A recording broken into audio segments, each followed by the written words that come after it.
नमस्ते दोस्तों, stock market Gurukul के यूट्यूब चैनल में मैं शुभम आपका स्वागत करता हूँ। आज का महा ब्रेकआउट स्टॉक देखने से पहले हम देखते हैं कि अभी का जो मार्केट है इलेक्शन के बाद में वो इन्वेस्टमेंट करने लायक है या काफ़ी ज़्यादा ओवर एक्सटेंड हो चुका है। देखिए आप अपने उसके लिए हम चार्ट पे चलते हैं और चार्ट पे देखते हैं कि मार्केट इन्वेस्टमेंट करने लायक है या ओवर एक्सटेंड हो चुका है। देखिए आप देख सकते हैं ये निफ्टी 50 का चार्ट है। यहाँ पे मार्केट यहाँ से इस पॉइंट से जून 2022 से हायर लो लगा रहा है वीकली चैनल पे। देखिए ये हायर हाई हो गया, ये हायर हाई हो गया, ये इलेक्शन के टाइम का है। तो मार्केट में कोई बेरिशनेस दिखाई नहीं दे रही है और अभी मार्केट हाईएस्ट पॉइंट पे अपने एटीएच पे खड़ा हुआ है।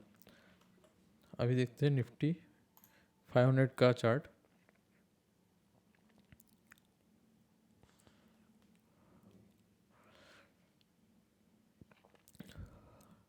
निफ्टी 500 में भी क्लियरली आउट परफॉर्मेंस हमें दिख रही है।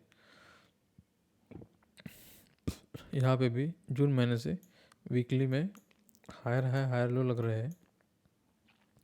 तो ये इन्वेस्टमेंट के लिए अच्छी साइन होती है। यहाँ पे कोई भी वीकली का लो नहीं टूट रहा है। देखिए कुछ लोग कह सकते हैं कि ये मार्केट ओवर एक्सटेंड हो चुका है, तो ये इसमें इन्वेस्टमेंट करना चाहिए या नहीं। तो देखिए एक बहुत बड़े इकोनॉमिस्ट हो चुके हैं जिनका नाम है जॉन मिनार्ड किन्स। इन्होंने कहा है कि markets can remain irrational longer than you remain solvent. इसका मतलब होता है अपने पास जितने पैसे हैं वो जब तक ख़त्म नहीं हो जाते तब तक मार्केट ऐसे ही इरेशनल बना रह सकता है। तो अभी मार्केट जो वन साइड ऊपर जा रहा है वो इरेशनल तो है, पर ये ऐसे बना भी रह सकता है कई टाइम तक, काफ़ी टाइम तक। तो हमें इस अपॉर्चुनिटी का फ़ायदा नहीं उठाना चाहिए। जब मार्केट ऊपर जाने लगता है हमें लगता है कि ये और कितना ऊपर जाएगा, और ये हमें लग रहा है क्योंकि हम पीछे छूट चुके हैं, हमने इन्वेस्ट नहीं किया होगा। काफ़ी लोग हो सकते हैं कि कैश में बैठे हो इलेक्शन के बाद से ही, तो वो इन्वेस्ट ना कर सकते हैं। तो हो सकता है वो उन्होंने इन्वेस्ट ना किया हो। तो देखिए ऐसे ये ऊपर जा रहा है तो हमें ये मोमेंटम का फ़ायदा उठाना ही चाहिए। तो आज का महा ब्रेकआउट स्टॉक देखने से पहले हम देखते हैं कि मैं उस स्टॉक तक कैसे पहुंचा। तो इससे आप खुद भी सीख सकते हैं कि स्टॉक तक कौन से स्टॉक को सिलेक्ट करना है और कैसे सिलेक्ट करना है। तो देखिए जब भी किसी कंट्री के स्टॉक मार्केट के बारे में स्टडी करना है तो हमें उसका जो बड़ा सा मेन इंडेक्स होता है वो हमें उसका स्टडी करना चाहिए। हमें इंडिया में कौन से मेन इंडेक्स है, एक निफ्टी हो गया, एक सेंसेक्स हो गया। तो निफ्टी का एनालिसिस करके देखते हैं तो निफ्टी हमें हायर लो दिखा रहा है। उसके बाद निफ्टी के बाद आपको पता होगा एक सेंसेक्स नाम का भी इंडेक्स होता है, काफ़ी लोगों को पता होता है, वो भी हायर लो लगा रहा है। और एक निफ्टी 500 नाम से भी एक सेंसेक्स है जिसमें 500 टॉप इंडिया की कंपनीज है वो लगी हुई है। अब निफ्टी 50 और निफ्टी 500 में क्या फ़र्क है? निफ्टी 50 में टॉप मार्केट कैप के हिसाब से और फ्री फ्लोट के हिसाब से 50 कंपनियाँ होती है, पर उसके बाहर की जो कंपनी है बाकी 450 कंपनियाँ वो मिला के निफ्टी 500 बनता है। तो इससे हमें पता क्या चलता है कि अगर निफ्टी आउट परफॉर्म कर रहा है इसका मतलब होता है कि सिर्फ बड़ी कंपनियां आउट परफॉर्म कर रही है, और निफ्टी 500 आउट परफॉर्म कर रहा है इसका मतलब होता है छोटी कंपनियां ज़्यादा आउट परफॉर्म कर रही है। जो बाकी की 450 कंपनियां हैं उसके आउट परफॉर्मेंस के हिसाब से निफ्टी 500 ज़्यादा ऊपर जा रहा है। तो हम इसमें क्लियर देख सकते हैं कि निफ्टी 500 ज़्यादा आउट परफॉर्म कर रहा है। अगर आपको ये समझ में नहीं आता कि ये कैसे आउट परफॉर्म कर रहा है तो इसके दो तरीके होते हैं। एक ये मेज़र टूल है, मेज़र टूल से आप देख सकते हैं, गिन के देख सकते हैं। कोई एक लेवल पकड़िए, जैसे मान लीजिए ये लेवल है 12 जून का लेवल, इससे निफ्टी 500 देखते हैं ये 41% अप है। और निफ्टी 50, ये देखिए मैंने निफ्टी ऐड किया है यहाँ से, तो ये ऑरेंज जो है वो निफ्टी है। उसी सेम दिन से 12 जून से हम निफ्टी का भी लेवल देखेंगे, यहाँ से यहाँ तक वो बस 27% अप है, यानी निफ्टी 500 क्लियरली आउट परफॉर्म कर रहा है। और दूसरा तरीका होता है ये RS का एक इंडिकेटर होता है, इसका नाम है TLS RS लाइन निफ्टी। इसमें निफ्टी को आपको बस ऐड करना होता है, यहाँ पे आपको SPX लिखा रहेगा यहाँ पे इस जगह पे, तो यहाँ पे SPX की जगह आपको निफ्टी टाइप करना होगा, तो आप आसानी से देख सकते हैं। तो हम इस एनालिसिस से हमें समझ में आया कि छोटी कंपनियां जो है जिसका मार्केट कैपिटलाइजेशन कम है वो अभी आउट परफॉर्मेंस करेगी। मैं ये निफ्टी बंद कर देता हूँ। हाँ, तो अभी हमें अगर पता करना है कि कौन सी कंपनी में हमें इन्वेस्ट करना है, तो उससे पहले हमें सेक्टर ढूंढने पड़ेंगे कि कौन से हम सेक्टर में इन्वेस्ट कर सकते हैं और कौन से सेक्टर अभी मार्केट को आउट परफॉर्म कर रहे हैं, क्योंकि जो सेक्टर मार्केट को आउट परफॉर्म करेंगे उनके स्टॉक्स भी आउट परफॉर्म करेंगे, और उस सेक्टर में जो स्टॉक ज़्यादा आउट परफॉर्म कर रहे हैं उनमें हम पैसा लगाएंगे। और अच्छा रहेगा कि अगर चार्ट के किसी पैटर्न के हिसाब से अगर वो आउट परफॉर्म करे तो हम उसमें ज़्यादा पैसा लगा सकते हैं। तो देखिए हम एक एक करके सभी सेक्टर्स देखते हैं। तो ये निफ्टी ऑटो का इंडेक्स हो गया। देखिए ये क्लियर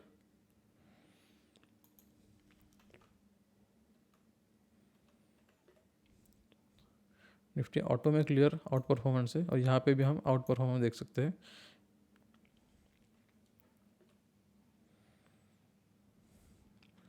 दूसरा है Nifty pharma index, Nifty FMCG index. Nifty का FMCG का जो इंडेक्स है वो अंडर परफॉर्म कर रहा है, यहाँ पे आप देख सकते हैं अंडर परफॉर्म कर रहा है, तो ये हम अवॉइड करेंगे। ये सेक्टर भी अवॉइड करेंगे और इस सेक्टर की जो भी कंपनियां है वो सभी अवॉइड करेंगे। आपने देखा होगा कि कोलपाल जो है या इमामी जो है वो आउट परफॉर्म कर रहे हैं, पर देखिए सेक्टर अंडर परफॉर्म कर रहा है, इसलिए हम इस सेक्टर से दूर रहेंगे और सेक्टर की कंपनियों से दूर रहेंगे।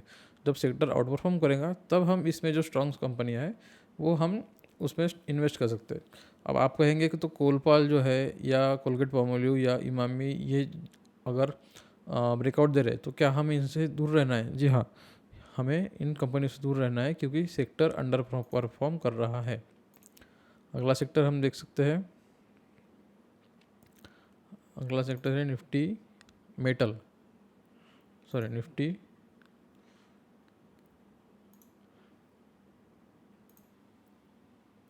अगला सेक्टर है निफ्टी PSE इंडेक्स, यानी जो सरकारी कंपनी है वो।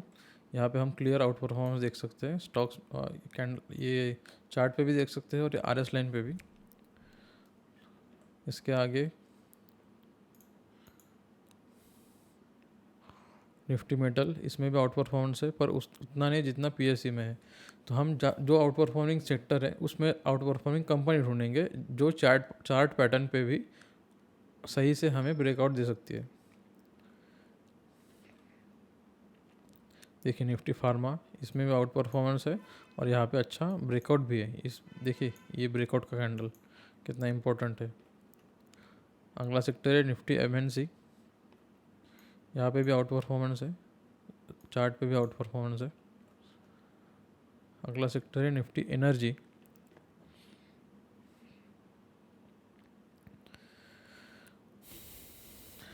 यहाँ पे भी आउट परफॉर्मेंस देख सकते हैं। निफ्टी रियल्टी भी आउट परफॉर्म कर रहा है। निफ्टी मीडिया जो है वो अंडर परफॉर्म कर रहा है, देखिए, और ये चार्ट में भी अंडर परफॉर्मेंस चालू ही है अभी तक। तो इस सेक्टर में अगर कोई ब्रेकआउट भी हो जाए या कोई स्टॉक अच्छा दिखे तो भी हमें इन सेक्टर से अवॉइड रहना है। निफ्टी कमोडिटी इंडेक्स, ये निफ्टी मेटल की तरह ही काम करता है, साथ साथ ही चलता है। वो भी अंडर परफॉर्म कर रहा है, नहीं वो आउट परफॉर्म कर रहा है, सॉरी। निफ्टी कंजम्पशन इंडेक्स, ये भी क्लियर आउट परफॉर्मेंस दिखा रहा है। देखिए ये लाइन के ऊपर है और हायर हाई हायर लो बन रहा है, इसका मतलब ये आउट परफॉर्म कर रहा है। निफ्टी को हमने निफ्टी लिया है, इसमें हम इसमें निफ्टी 500 भी ले सकते हैं अगर किसी को निफ्टी 500 लेना हो तो। निफ्टी इंफ्रा भी आउट परफॉर्म कर रहा है। अगला सेक्टर है निफ्टी मिड कैप भी आउट परफॉर्मेंस दिखा रहा है। ये देखिए कितना अच्छा कैंडल बना है पिछले वीक का। निफ्टी स्मॉल कैप भी काफ़ी अच्छा कर रहा है। निफ्टी PSU बैंक थोड़ा अंडर परफॉर्म कर रहा है। ये जब तक इसके ऊपर नहीं जाएगा तब तक हम इसमें इन्वेस्ट नहीं करेंगे। मेन बात यह है कि हमें जो सेक्टोरल इंडेक्स है वो ऑल टाइम हाई पे चाहिए। और स्टॉक्स भी ऑल टाइम हाई पे चाहिए। अगला सेक्टर है निफ्टी प्राइवेट बैंक इंडेक्स। इसमें Kotak bank, Axis bank, ICICI bank और HDFC बैंक, ये जो स्टॉक्स है इसका ज़्यादा वेटेज है।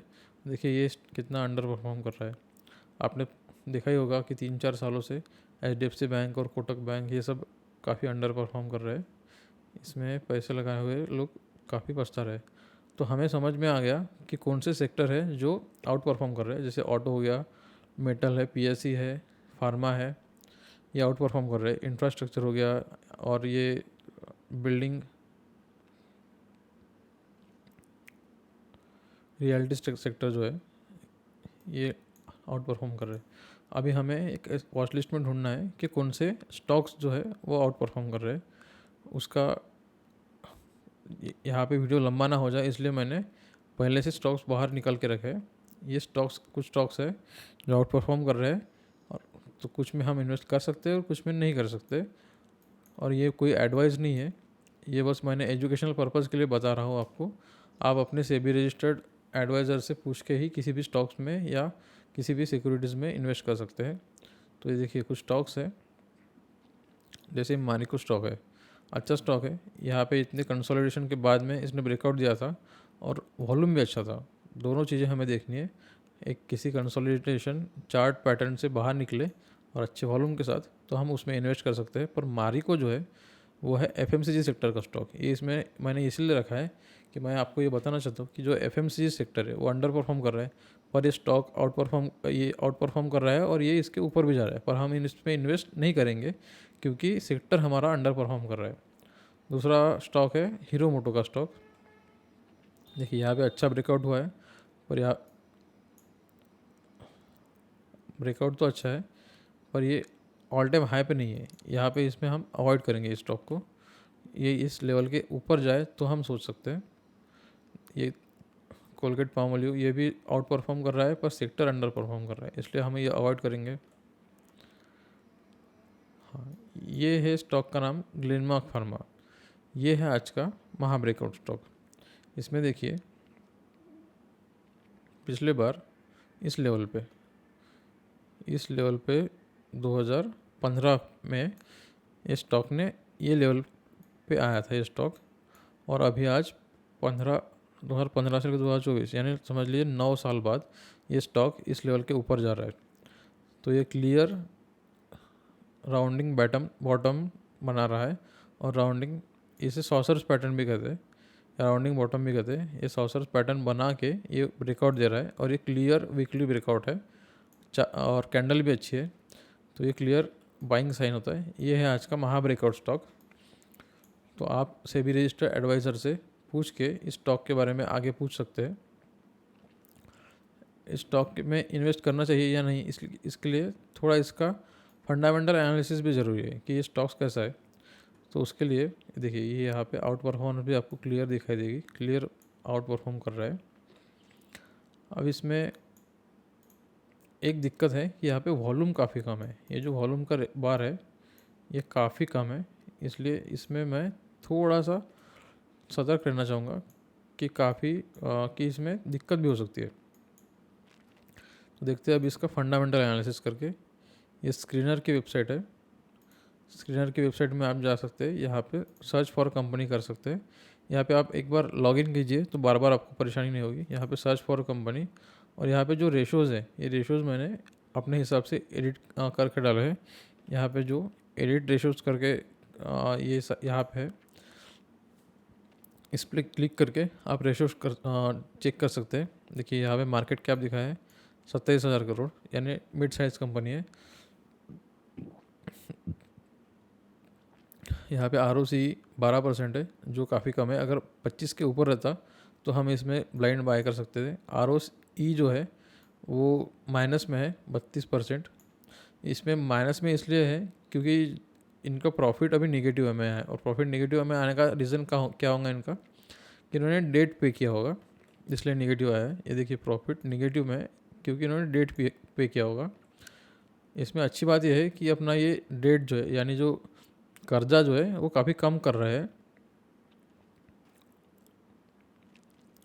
देखिए अभी इसका कर्जा जो है वो है 1200 करोड़, और 3 साल पहले इनका कर्जा था 4900 करोड़, यानी 5000 करोड़ कर्जा था। तो ये अच्छी बात होती है किसी भी कंपनी के लिए कि वो अपना कर्जा कम कर रहे हैं।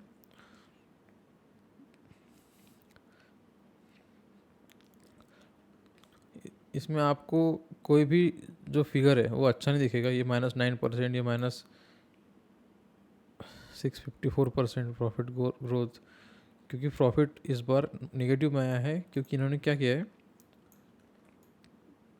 डेट पे किया है। पर ऐसा होने के बावजूद ये स्टॉक ऊपर जा रहा है। अब इसका एक ही तरीका हो सकता है, एक ही रीज़न हो सकता है स्टॉक के ऊपर जाने का, कि कोई इनसाइडर इन्फॉर्मेशन हो किसी लोगों को, या इसके बारे में, इस सेक्टर के बारे में लोगों को लगता हो कि ये सेक्टर काफ़ी अच्छा परफॉर्म कर सकता है कुछ सालों में। इंडिया में काफ़ी स्कीम्स भी चालू हुई है, जैसे PLI स्कीम्स वगैरह है, उसका फ़ायदा भी इस सेक्टर को मिल सकता है। इसलिए लोगों को लगता होगा या मार्केट को लग रहा है कि ये सेक्टर काफ़ी अच्छा परफॉर्म कर सकता है, इसलिए इस स्टॉक ने इतना बढ़िया परफॉर्मेंस दिया है। तो इसलिए मैंने, हाँ, एक मेरा ये, इसलिए मैंने इस स्टॉक में पहले से इन्वेस्टमेंट करके रखा हुआ है। तो अगर आप चाहे तो कर सकते हैं अपने, लेकिन उसके पहले आपको अपने सेबी रजिस्टर्ड एडवाइज़र के को पूछ के ही इसमें इन्वेस्ट करना होगा। अभी अगर हमें रेंज निकालनी है कि इस स्टॉक के टारगेट क्या हो सकते हैं, तो उसका एक तरीका ये है कि हमें इसमें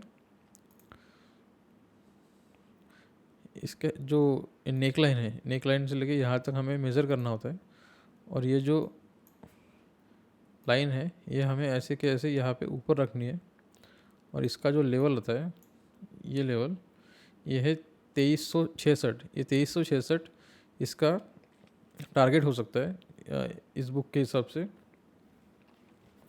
ये जो जॉन मर्फी की किताब है, मैं आपको सजेस्ट करूँगा ये पढ़ने के लिए, काफ़ी अच्छी किताब है मर्फी की किताब। उन्होंने बताया है कि ये जो सॉसर पैटर्न जो है उसका टारगेट इस तरह से निकाला जाता है। तो टारगेट हो सकता है इसका लगभग 2400 रुपया। तो अगर आप एक जो निगेटिव है इसका कि ये वॉल्यूम नहीं है, वो अवॉइड कर सकते हैं, तो इसमें इन्वेस्ट आप कर सकते हैं आपके एडवाइज़र से पूछ के। ये मैंने सिर्फ एजुकेशन पर्पज़ के लिए ये वीडियो बनाई है।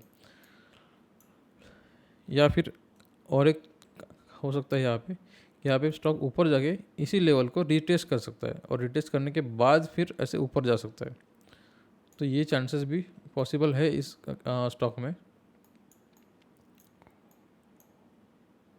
देखिए मार्केट वन साइड ऊपर तो जा रहा है अभी कुछ दिनों से, पर आप हमेशा एक एक कोट याद रखिए।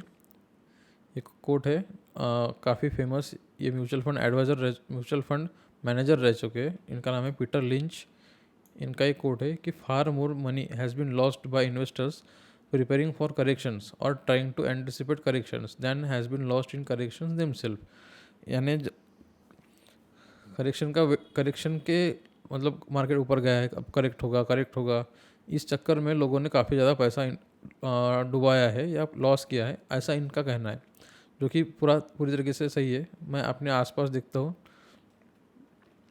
लोग ऐसे ही करते हैं कि मार्केट बढ़ गया है, अभी और कितना बढ़ेगा, इस हिसाब से मैं जाके वो लोग या तो अपने इन्वेस्टमेंट से निकल जाते हैं, या फिर पुट लेना चालू करते हैं, या मार्केट को शॉर्ट करना चाहते हैं। देखिए ये इतना मार्केट बढ़ गया है, अब लोग कहते हैं कि और कितना बढ़ेगा और कितना बढ़ेगा। पर आप इस कोट को भी याद रखिए कि मार्केट्स कैन रिमेन इरेशनल, और ये बढ़ सकता है और आगे बढ़ सकता है। तो हमें इन्वेस्टेड रहना चाहिए, और हमें सही स्टॉप लॉस के साथ इन्वेस्टेड रहना चाहिए। स्टॉप लॉस लगाइए, कोई डरने की बात नहीं है। स्टॉप लॉस कटेगा तो हम पोजीशन से निकल जाएंगे, हमें पोजीशन में बैठना नहीं है, हमें स्टॉप लॉस को रिलीजियसली फॉलो करना है। तो अगर आपको ये वीडियो अच्छी लगी है, आपको ये ब्रेकआउट स्टॉक अच्छा लगा है, जो कि बाय द वे सिर्फ एजुकेशनल पर्पज़ के लिए था, अगर ब्रेकआउट स्टॉक आपको अच्छा लगा है, आपको वीडियो अच्छी लगी है, तो आप प्लीज़ लाइक ज़रूर कीजिए। और आपको इसी तरह से अच्छे स्टॉक्स चाहिए या मार्केट की कोई जानकारी चाहिए, उसके लिए आपको इस चैनल को सब्सक्राइब करना पड़ेगा। वीडियो देखने के लिए धन्यवाद। आपका दिन शुभ रहे। Thank you.